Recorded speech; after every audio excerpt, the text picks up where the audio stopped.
I thought I would give you something practical rather than theoretical today, since philosophers are usually very good at theory and very bad at practice, which is why every philosopher needs a wife. Books. The number one piece of educational technology that has ever been invented. The only thing that might rival books as a means to the end of education would be asking honest but dumb questions. Many of the greatest discoveries in history were made by asking really stupid questions. Well, what is a book? A book is a way of connecting with another person's mind. We have two ways of sharing our mind with other people, speaking and writing. And speaking transcends space. What I'm doing now is communicating something of my mind to you through my mouth and your ears, which are separated by a considerable space. Writing does more than that. Writing also transcends time. You write something down, and then you send it through the mail, or you print it and have people read it years later, or sometimes centuries later, and it's almost as if you're still alive. When you're reading a book written by a dead person, you're in contact with his ghost. That is, with his spirit, with his mind. It's a marvelous invention. Well, there are two kinds of books.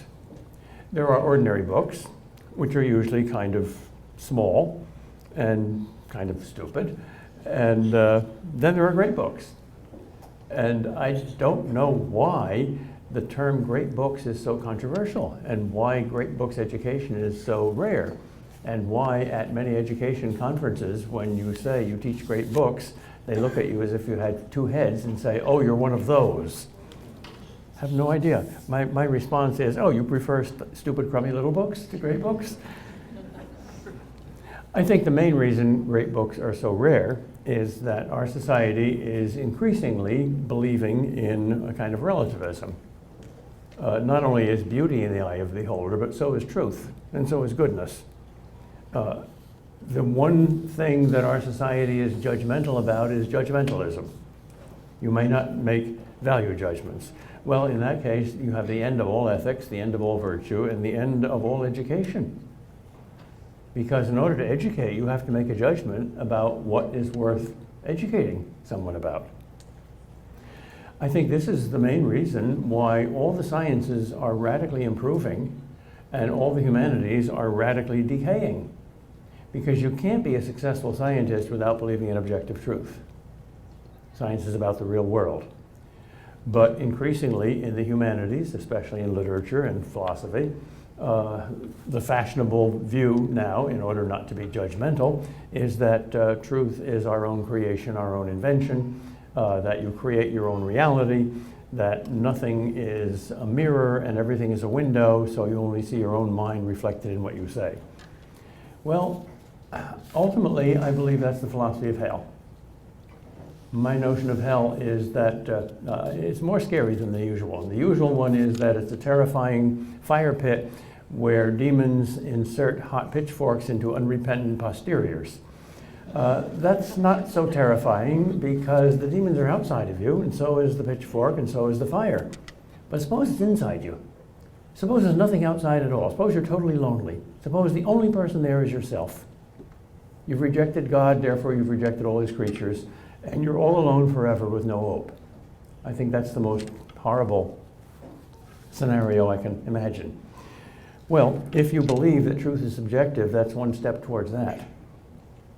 What's out there is just, what I hear you saying. Whenever anybody says what I hear you saying is, I get very suspicious.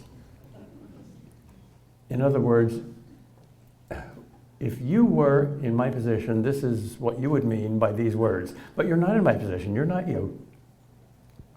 The basic principle of reading any book is listen. Don't, please, ever interpret a book by your own personal, sincerely held beliefs.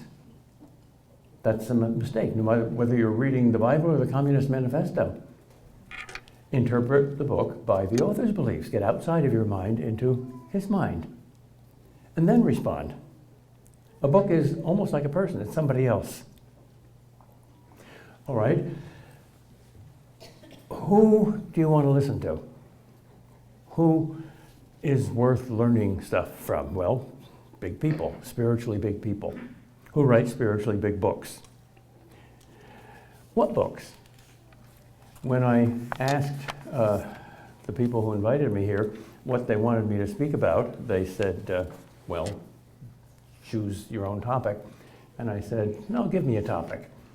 And we dickered for a little while, and I don't know whether it was me or them that came up with the idea, the 10 books I would want you not to die without having read. 10 great books that you may be a little surprised about. And we agree that that's a good topic, because that gives you something you don't already know. For me to simply tell you what you already know, for me to simply pat you on the head and say, look how wise you are, you agree with me, that makes you go home with a smile, but it doesn't put anything new in your mind. I guarantee that all the books that I'm going to talk about today will put something new in your mind and in your heart, because the heart and the mind are always connected. But I cheated. I first made a list of 10, and then I said, I've got to expand it a little bit. So I expanded it to 13, and then I noticed that they could be divided into categories. The categories are autobiographies, novels, plays, epics, fantasy, science fiction, spirituality, apologetics, classic philosophy, popular philosophy, history, theology, and poetry. That's 13 important divisions. And then I discovered that I had a difficult time picking between 2 great books in each area. So I said, what the heck, I'll make it twice each category. So 2 times 13 is 26. So instead of the 10 books that I'm recommending, it's 26. And the standard that I used was not simply which books are classics, which books have rightly guided Western civilization the most. You probably already know that. But books you maybe haven't read before, and you absolutely must read, because I know they are going to stretch your heart and your mind and your spirit, and I know they are food that you want to chew on. So here they are. Even if I say nothing that's worth remembering, you've got a piece of paper that's a reading list for you, and you've got 26 great educational experiences in front of you. The last standard is I didn't want to make these books too difficult. I didn't want to recommend books that could be read only by college professors, or even only by people who have a college degree. On the other hand, I wanted to make them challenging, books that if you're a fairly intelligent and thoughtful person and have a good high school education, you could understand. So they're in the middle. I start with Augustine's Confessions, which I think is the greatest book ever written outside the Bible. If I had to go to a desert island and take only 3 books with me, I think the first one would be How to Build a Boat. Second one would be the Bible, and the third one would probably be the Confessions. But be careful to get the Sheed translation, because Augustine is a poet. Augustine's Latin sings, and most of you don't know Latin, and it's very difficult to translate poetry from one language into another and get the sound right. You can get the concepts right, but one language sounds very different than another. Well, Sheed gets the sound right. He translates the fact that Augustine sings rather than just speaks prose. It's a very beautiful translation of a passionate and thoroughly human being who has committed every sin in the book and becomes a great saint. Great saints are usually made out of great sinners. You need passion to be redirected to God. In order to start up a stuck car, you need much more force than to turn a speeding car around 180 degrees. Well, somebody who's running away from God is at least running. And God can more easily make a saint out of a passionate sinner than out of a limp spaghetti noodle. Augustine has what so few people in our society have anymore, namely passion. And once his passion is directed to truth and goodness, he becomes one of the greatest saints of all time. In fact, medieval Europe is made, I think, more by Augustine than by any other single human being, with the possible exception of Socrates. Everybody in this room either would not exist or would be a very, very different person if Augustine had never existed. So read the Confessions. I guarantee it'll ring. What other autobiography? Well, there's a book that's not nearly as famous, and it's not as great, and it's not written by a canonized saint, but it's written by a man of passion and a man of poetry, and a very good man, Sheldon Van Auken, whom I knew personally. A Severe Mercy is an autobiography that begins with a beautiful pre-Christian pagan love story, proceeds to a conversion story. C.S. Lewis was the main agent there, and then concludes with a story about death.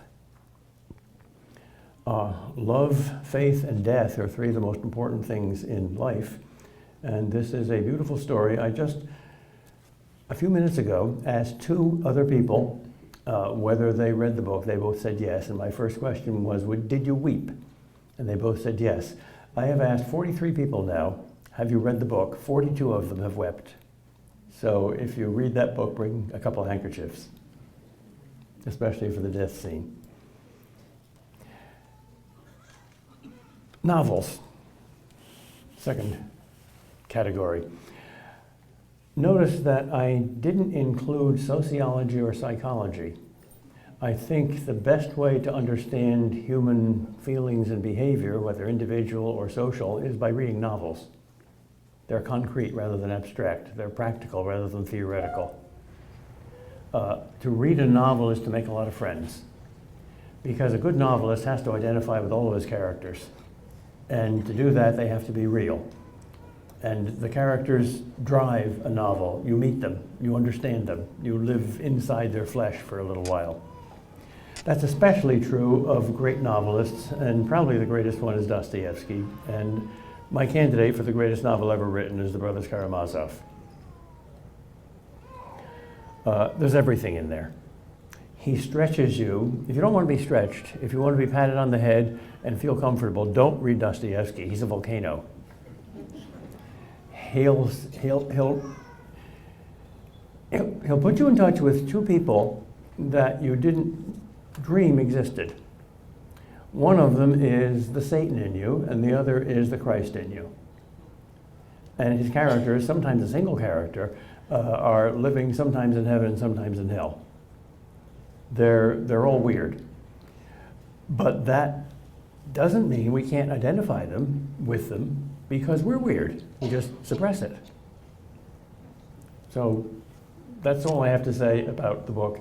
It's about just everything. It's, of course, a novel, and therefore it's about human interaction, and it's about love and hate, and death and life, and faith and doubt, and despair and hope, and it's also a great detective story. A second choice, I'm not saying that these are the two greatest novels ever written, but my second choice, less universally known, is the book that C.S. Lewis thought was the best one he ever wrote, and I totally agree with him.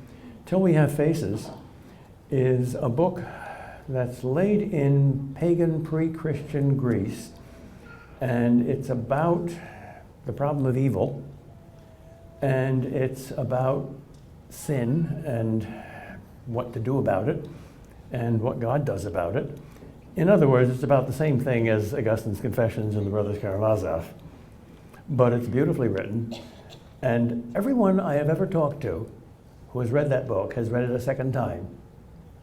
And 100% of the people who read it a second time said, The first time was good, but the second time was twice as good. It's one of these books that has layers in it. Each layer makes sense. You don't have to plow through a bad layer the first time. Just as a story, it makes sense.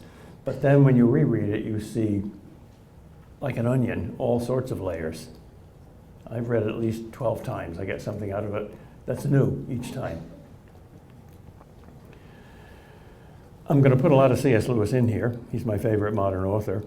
In fact, 6 of these 26 books are from C.S. Lewis, 4 by G.K. Chesterton. Third category, plays. My favorite movie of all time is A Man for All Seasons. Robert Bolt was the playwright who wrote the play, and the movie is based on and faithful to the play. And usually when you make a movie out of a play or a novel, the movie messes it up because movie makers are very arrogant and they want to add and change the author. But Bolt, who was supervising the movie, didn't do that. This is totally faithful to the play. And everything from the music to the sets to the characters fits the play. So yeah, read the play, but definitely see the movie. By the way, I don't classify The Passion of the Christ as a movie. I classify it as a liturgy. It's a time machine. It takes you back 2,000 years. It's a miracle. I assume you've all seen it. So that's on a category of its own. But next to that, I think A Man for All Seasons is the greatest movie of all time, and the play is one of the best of all time. My other play, Thornton Wilder's Our Town, unfortunately is taught to the only people in America who shouldn't read the play, high school students, adolescents. Because an adolescent, quite rightly, is a rebel, and they rebel against the establishment and ordinary people and their parents and their family. And this is about parenting and about families and about ordinary people. So it seems to most high school students very familiar and quite kind of hokey and backwoodsy and ordinary and not spectacular. And comforting. It's exactly the opposite. It's terrifying. When hard-nosed Hollywood elites first saw the play, they broke down and wept. Perhaps for the only time in their lives. It's a play that is so popular that tonight, somewhere in the world, it is being put on some stage. There's no other play that's that popular. It's popular in hundreds of translations, in hundreds of languages, as well as in America. The key to its success, I think, is that this ordinary life is looked at from the viewpoint of the dead. The main characters die, but instead of looking at death from the viewpoint of life, which we usually do, you also get to look at life from the viewpoint of death. And that's jolting. It's beautiful. It's another tearjerker. By the way, I think that's a pretty good indication that the writer gets an A. Tears. That's an impossible thing to force. I command you to cry, to weep. That's ridiculous. Can't be done. How can I elicit tears? Well, only in 2 ways. By doing something very bad, like giving you a good kick, or by doing something very good, by presenting something so good or so beautiful that you weep. I think that the greatest call for an artist, the greatest job description for any artist, especially artists in words, is to break the human heart. Because no heart can possibly be a whole heart unless it's first been broken. Just as nothing can rise from the dead unless it first dies. So our ordinary heart has to be broken before it can be complete. And great works of art do that. Every one of the 6 books that I've mentioned before does that. And so does The Lord of the Rings, which 4 different poles of readers, ordinary readers, picked as the greatest book of the 20th century. The only class of people that does not believe that The Lord of the Rings is the greatest book of the 20th century are literary critics. Which doesn't say anything about The Lord of the Rings, but it says a lot about the critics, that they are a bunch of overstuffed, proud, arrogant, out of touch elitists. But it is certainly the greatest book of the century. There's no question about it. This is another book that I've read at least a dozen times. I have to read it every couple of years. Every couple of years I get a little antsy and something's missing. What's missing? Oh, I haven't read The Lord of the Rings for a couple of years. The movie's good. If you've not read the book but have seen the movie, I'm sorry, you should have read the book first. And the movie might spoil your reading of the book, because instead of your own imagination, you might use Peter Jackson's imagination, which is very good. I mean, the acting is good, and the costumes are perfect, and the special effects are wonderful, the battle scenes are great, the settings are terrific, but he doesn't understand Tolkien. He doesn't understand heroism. Every one of the basic characters in his movie is cut down to ordinary size. But in Tolkien, they're not. So the book is far better than the movie. It's a long book, but Tolkien himself said that he wept and keeps weeping when he rereads his manuscript at 2 points. I was very pleased to read that after I had finished The Lord of the Rings a couple of times, then read Tolkien's letters, which are very good, by the way. And I was pleased to read that those were the same 2 passages that I wept at. But there was a third weeping. When you come to the end. The end. Oh my goodness. How can I possibly come to the end of this? Tolkien said, I don't usually read my own critics because we have different standards, but I do accept one criticism of The Lord of the Rings, which is about 1,500 pages long, namely, it's much too short. When you close this epic fantasy and turn your head from the book to your refrigerator or your garbage can, you don't get the impression that you're moving from a less real world to a more real world. Just the opposite. Somehow, it's much more difficult to believe in your garbage can than to believe in Frodo and Bilbo and the other characters in Lord of the Rings. And that's sort of true also with C.S. Lewis's great achievement in the Chronicles of Narnia. I'm not sure whether Lewis will be known and recognized as great 500 years from now. I think he will. But I'm almost certain that the Chronicles of Narnia will. Because they are not only the best children's books ever written, they're children's books which can be enjoyed and digested and appreciated by adults just as much as children. And Lewis did a miracle. No other writer in the history of the world ever did anything even close to what C.S. Lewis did. In the Chronicles of Narnia, the most interesting character there is Jesus Christ. Of course, he's Aslan.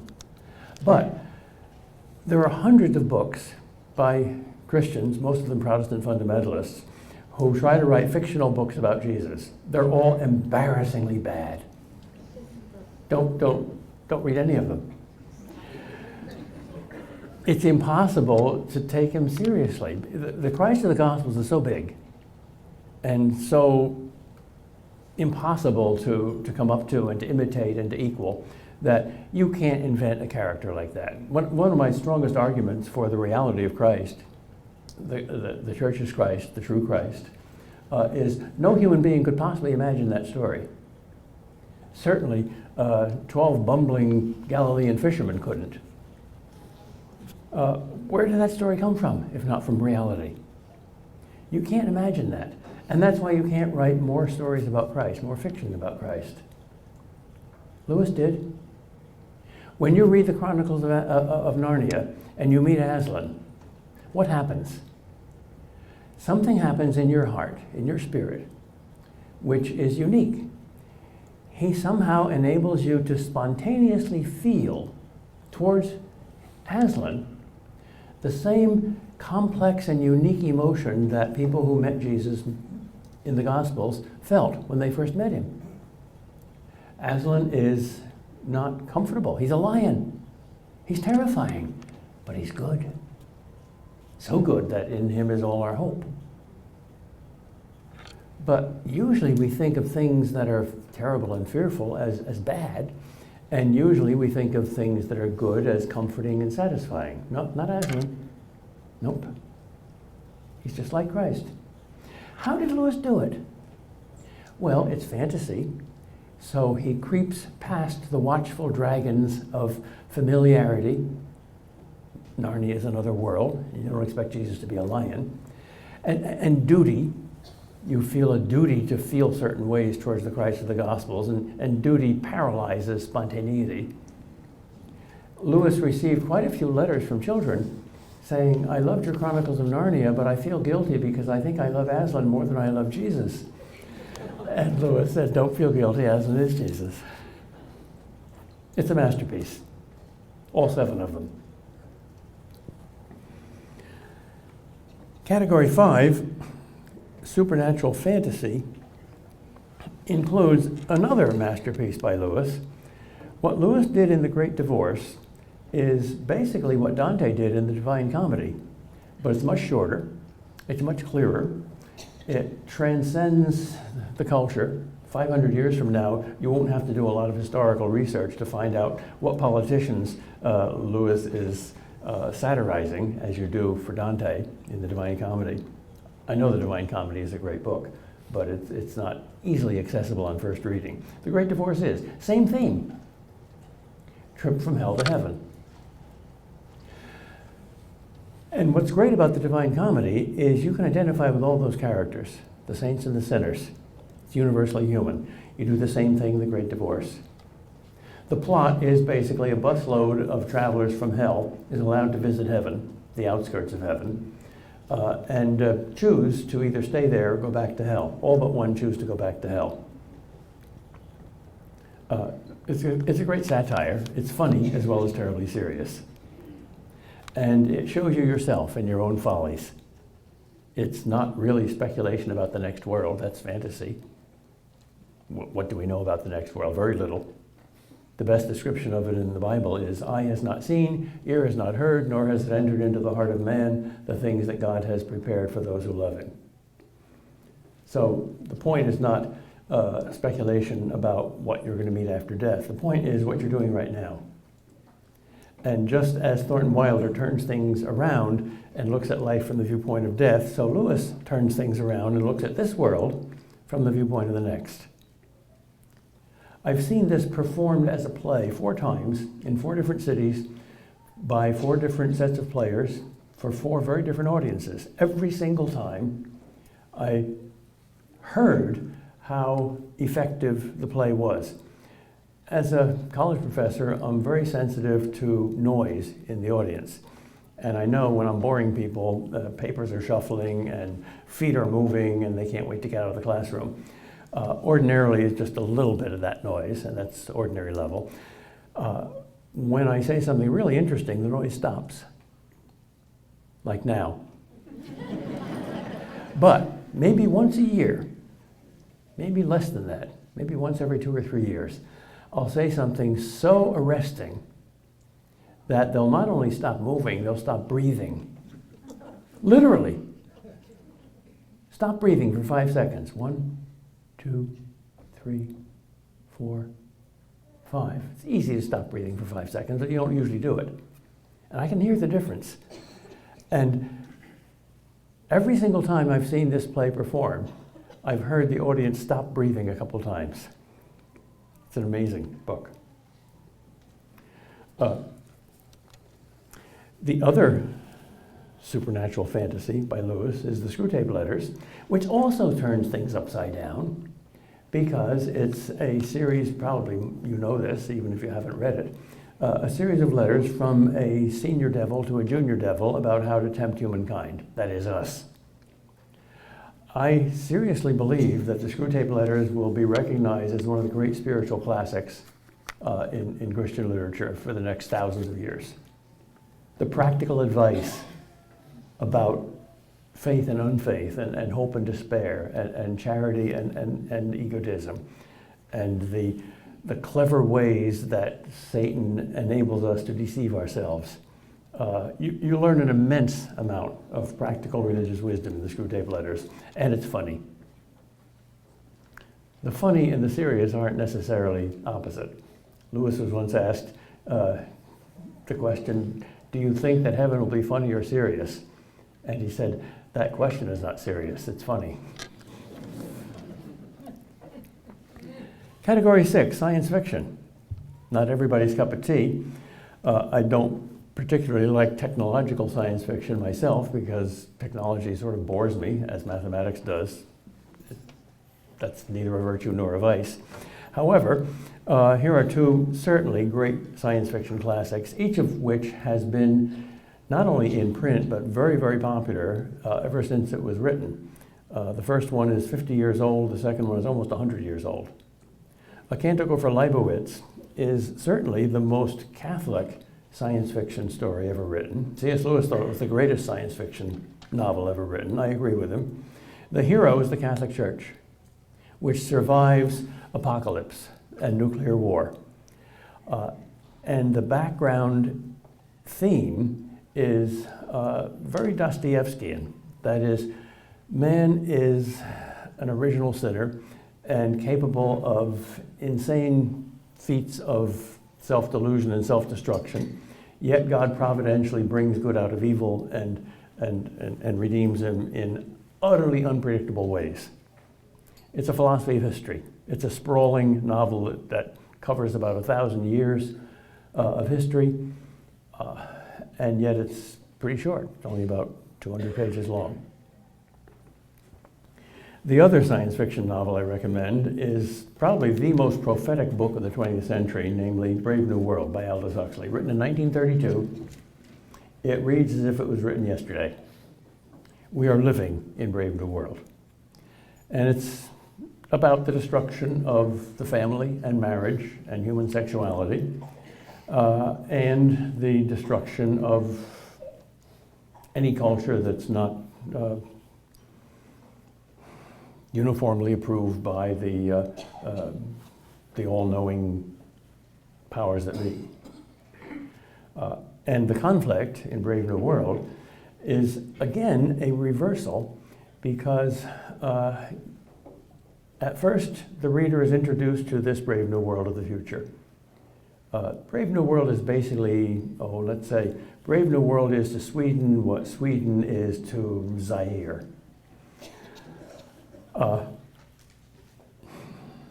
That is, it's not really happy. It's just stable. And into this is introduced a savage from an Indian reservation.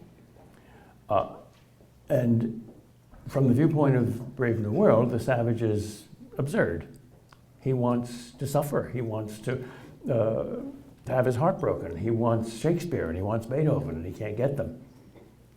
And then you realize that you have the choice between being the savage and being a citizen of this peaceful and soulless Brave New World. It's just an astonishingly prophetic book. Seventh category, spirituality. I picked here not the two greatest books of all time, but the two that were the most helpful to me because I'm very simple-minded and I'm lazy and I like short books and I like simple books. And Brother Lawrence's little book, The Practice of the Presence of God, centers in on the single thing that I think makes a saint more effectively than anything else, which is the title.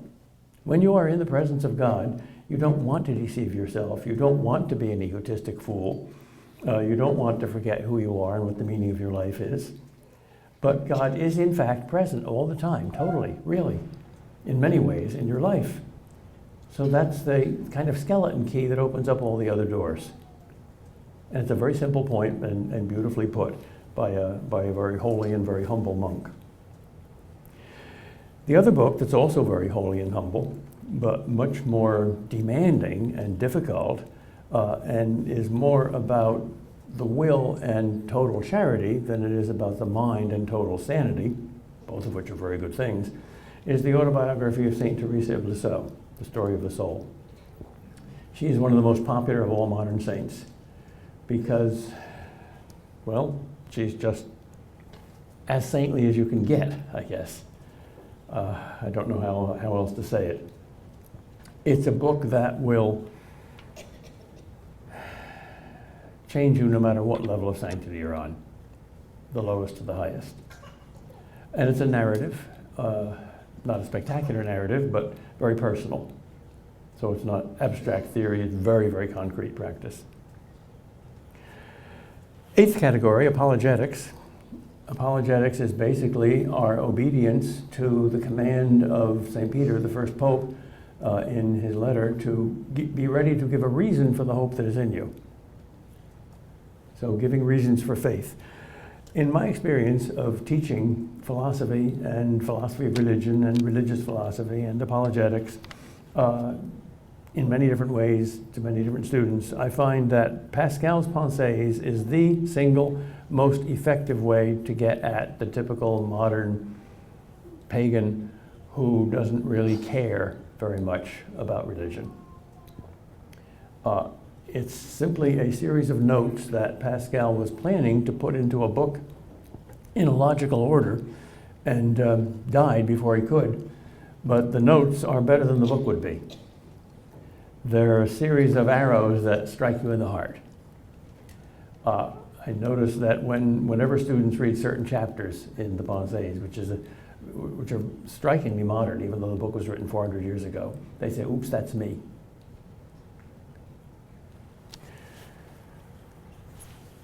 C.S. Lewis's The Problem of Pain is a probably more difficult book than any of the others that I've mentioned so far because it's a rather tight logical argument. It's not abstract and theoretical, but it's a short book. It could have easily been 3 or 4 times as long, but it's about the most obvious difficulty that anybody of religious faith has, namely the problem of evil. If God is all good and all powerful and all loving, why is there so much evil and suffering and injustice in human life? That's probably the strongest argument for atheism. And this is, to my mind, the clearest and strongest answer to it that I've ever read. It also has a couple of speculative chapters towards the end, one on heaven and one on hell, that are the best summary that I've ever read in a short compass of what to expect in those 2 places. My 9th category, philosophy, is what I teach most of the time. And if I were to select just 2 classics that are so fundamental that you can't understand philosophy without them, I'd pick, first of all, The Apology of Socrates by Plato. Socrates is the great granddaddy of all philosophers. And this is basically a defense not just of Socrates, but of philosophy. He's about to be executed for the crime of being a philosopher, and he explains and defends his life. And even if you're not a professional philosopher, you better be a philosopher, because the philosopher is a lover of wisdom. And wisdom is a divine attribute. In Augustine's Confessions, there's really 3 conversions that are related. And the first one, even before he becomes a Christian, is when he reads Cicero's version of the Apology and converts to philosophy. Wisdom is an absolute. I devote my whole life to wisdom. It's his first absolute. Doesn't even know wisdom is divine. Then the next conversion is his conversion to Christianity intellectually. All the arguments are answered. The third conversion, the scene in the garden, is his conversion morally, the conversion of will. That completes it. But the Apology of Socrates is basic. Without that, you don't have philosophy.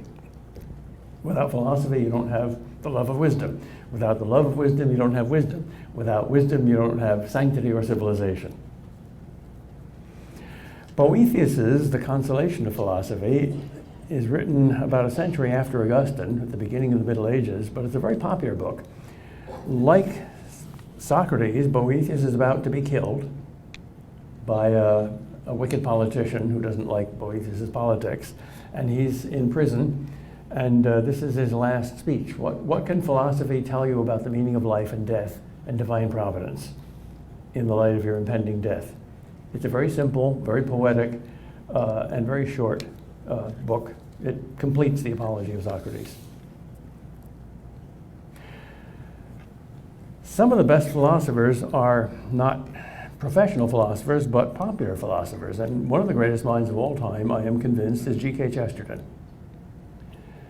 He's a great novelist. He's a great essayist. He was a great journalist, but he's not usually classified as a philosopher. He never even went to the university. But then neither did Socrates. The university wasn't invented until his disciple Plato invented it. But two of the books of Chesterton, I would say, are the two best popular philosophy books I've seen. One is his introduction to Thomas Aquinas, whom I would classify as the most intelligent human being who ever lived next to Jesus Christ. And the greatest Thomist philosophers of the 20th century have all said that this is the best book anybody ever wrote about Thomas Aquinas. A very simple one, a very engaging one. Orthodoxy is unclassifiable. In that sense, it's a very unorthodox book. But it could be classified as a book of apologetics. It's about Chesterton's faith in distinction to a whole bunch of modern heresies. But it's written in such a, how shall I put it, surprising way that nobody can turn you upside down better than Chesterton. He shows you that you are, in fact, standing on your head. So when he turns you upside down, he's turning you from insanity to sanity. It's also a hilariously funny book. Funny not in the sense of bawdy humor or jokes, but in the sense that things are pretty much the opposite of what they often seem. I think I've done a fairly good job of telling you what each of the other books is about, but it's impossible to tell you what Orthodoxy is about. It's about everything.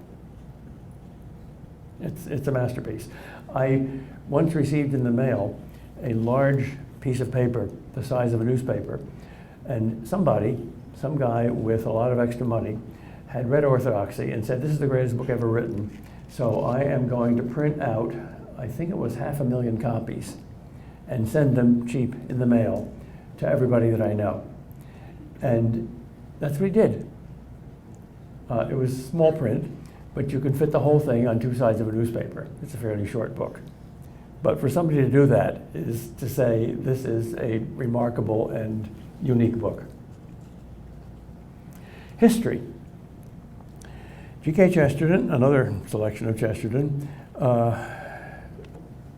wrote The Everlasting Man, which is about the difference Jesus Christ made to history. Let me just quote one sentence from it. Here's a summary of the history of Western civilization. Paganism was the biggest thing in the world. Christianity was bigger. Everything since has been pretty small. It's the big picture of history. The second book here is probably one that nobody here has read. In fact, I think it's out of print, but it's an absolutely spectacular little book. It focuses on one incident in history, which is probably more important than most of you realize. The Americas, North and South America, are both dedicated to and under the patronage of the Blessed Virgin Mary. Why? Because of the miracle of Guadalupe. More people visit Juan Diego's Tilma in Mexico City than any other holy site in the world. And Warren Carroll tells the story of Guadalupe and the story of Cortez and the Aztecs, which come before Guadalupe, in a way that most historians don't. It's not dull, it's not scholarly, it's spectacular.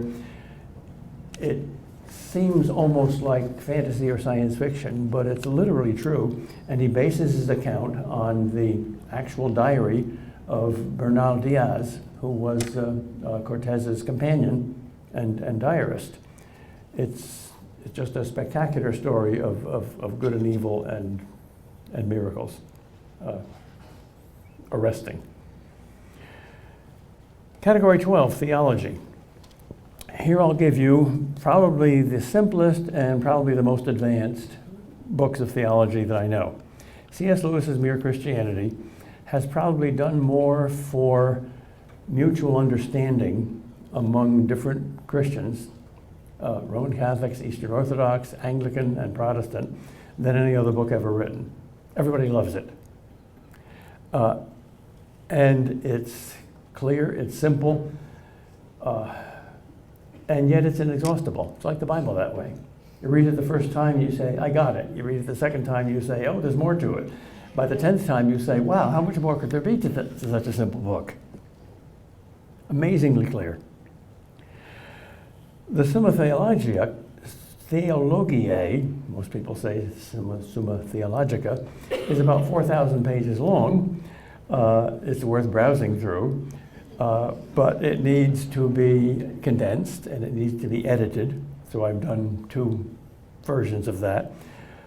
Edited means footnotes explaining the technical terms, and people have surprised me by buying a lot of copies of my version of the Summa, not just in college. In fact, I don't think many people do use it in college. This is a book that ordinary people buy and read and understand and say, wow, I never thought I could understand Aquinas. Now I do. He's really quite simple and direct. Once you understand a couple technical terms, you're off and running. So sample the Summa. It's probably the greatest work of theology ever. Finally, poetry. 2 of my favorites, they look very, very different, are a short poem by G.K. Chesterton called Lepanto, which is about the repelling of the Muslim invasion in the 15th century, miraculously. If you like poetry because you like to hear music in words, if you like the union of sound and sense, Lepanto is great. If you prefer modern poetry, which doesn't have much sound and doesn't have much sense, well, you won't like Lepanto. But it's especially good for teenagers who are very sensitive to body language and sound.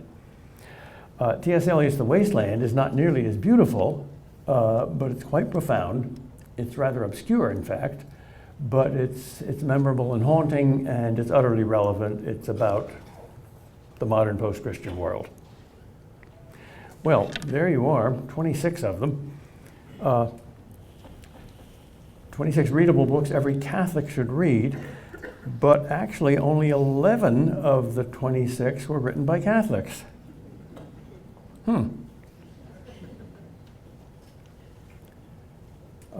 Let's see, I've got 11 by Catholics, 9 by Anglicans, 2 by Protestants, 2 by agnostics, 1 by Eastern Orthodox, and 1 by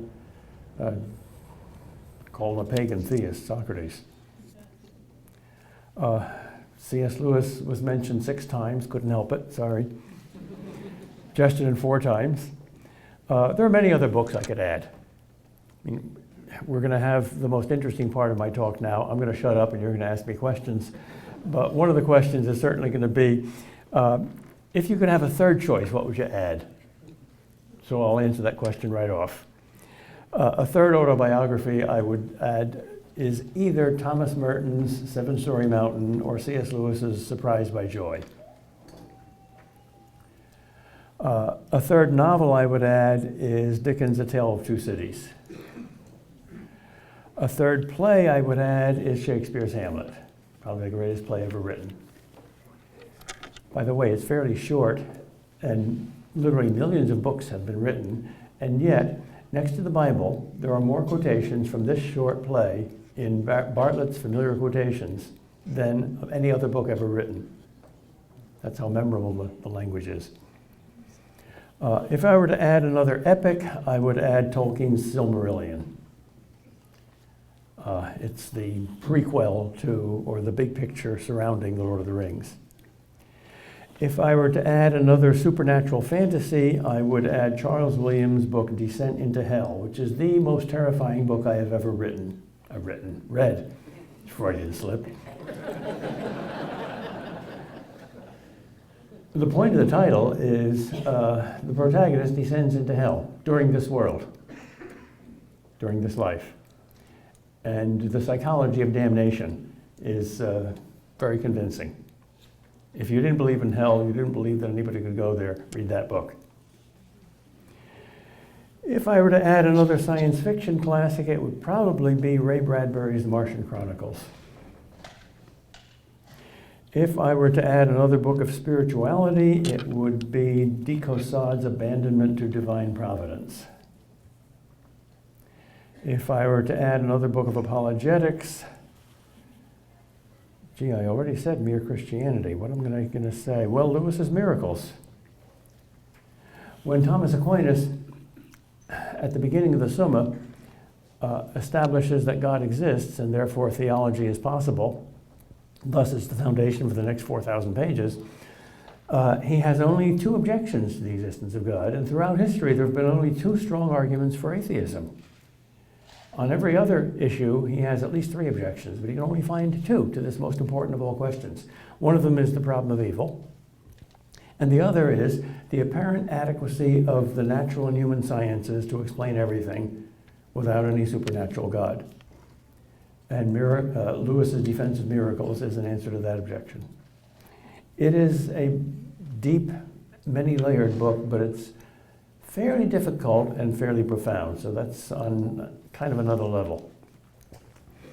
If I were to add one more book of classic philosophy, it would have to be Plato's Republic. If I were to add another book of popular philosophy, it would be Aristotle's Ethics. I once met a guy who said, "I bet you can't tell where I teach philosophy." I said, "Well, tell me." He said, "On the streets of New York City every summer to the homeless." I said, "Good for you." He said, "I'll bet you don't know what their favorite book is." I said, "What?" He said, "Aristotle's Ethics." It's very practical. If the homeless love it, well, that car's rubber meets the road. If I were to add something else in history, it would be either Augustine's classic, The City of God, get a shortened version, it's about 1,000 pages long, or something by Christopher Dawson, who I think is the best historian of modern times. If I were to add another book of theology at our present time and culture, I would say get something by Christopher West on St. John Paul II's Theology of the Body, which is the Church's definitive answer to the sexual revolution, which is the most powerful weapon that Satan has of destroying our culture and civilization. George Weigel, the Pope's biographer, says this is the most important development in Catholic theology for 700 years. Finally, if I were to add another poem, I would say St. John Henry Newman's The Dream of Gerontius, which is about dying and going to heaven. Well, I finished in less than an hour. I was going to take 45 minutes, so that's not too bad. And we don't have a terribly crushing time limit, so I think there's a lot of time for questions. Now, I am always very impressed by Catholic audiences because you politely sit through a monologue, which is always dull, just so you can get to the Q&A, which is always interesting, and that's because you believe in purgatory. So your purgatory is over, your heaven begins.